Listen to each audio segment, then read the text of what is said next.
এই দানের শীষের বিজয় হবে। আমাদের দল দেশনায়ক তারেক রহমানের নেতৃত্বে আগামীতে সরকার রাষ্ট্র ক্ষমতায় যাবে। আমাদের প্রান্তীয় নেতা তারেক রহমান হবিগঞ্জের বিভিন্ন আগামীতে প্রধানমন্ত্রী হবে। আর আমি বলতে চাই, আমার আসলে আজকে এই জনসভায় সবচেয়ে আমার কষ্ট লাগছে, আজ আমাদের নেত্রী আমাদের মধ্যে নেই। যার নেতৃত্বে আমি ছাত্র দল করেছি, যার নেতৃত্বে আমরা রাজনীতি করে এসেছি, যার আদর্শ আমরা বুকে লালন করেছি, আজ আমাদের নেত্রী আমাদের মধ্যে নেই।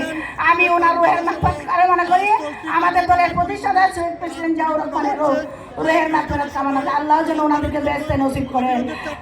এই বলে আমি আমার বক্তব্য শেষ করি। বাংলাদেশ জিন্দাবাদ, জাতীয়তাবাদী দল জিন্দাবাদ, মহিলা দল জিন্দাবাদ।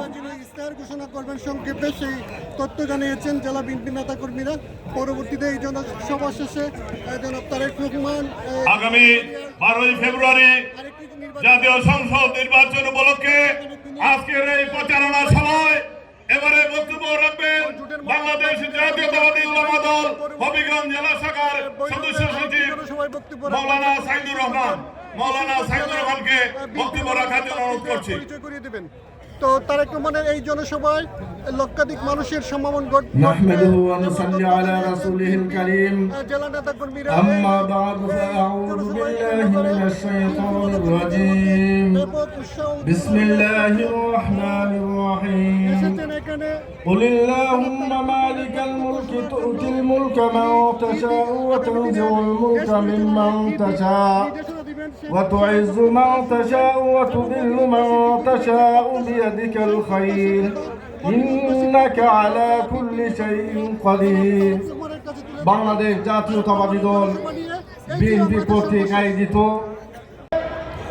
আগামী নির্বাচনে আমরা প্রমাণ করব বাংলাদেশের মানে সামনে চেয়ার আছে, আপনারা চেয়ারে বসে পড়ুন। সবার সৌন্দর্য রক্ষার সাথে সামনে চেয়ার আছে, চেয়ারে বসে পড়ুন। স্টেজের বাম দিকে দৃষ্টি আকর্ষণ করছি, আপনারা এখান থেকে সরে যেতে হবে।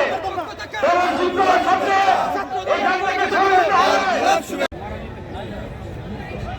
তাদেরকে জয়যুক্ত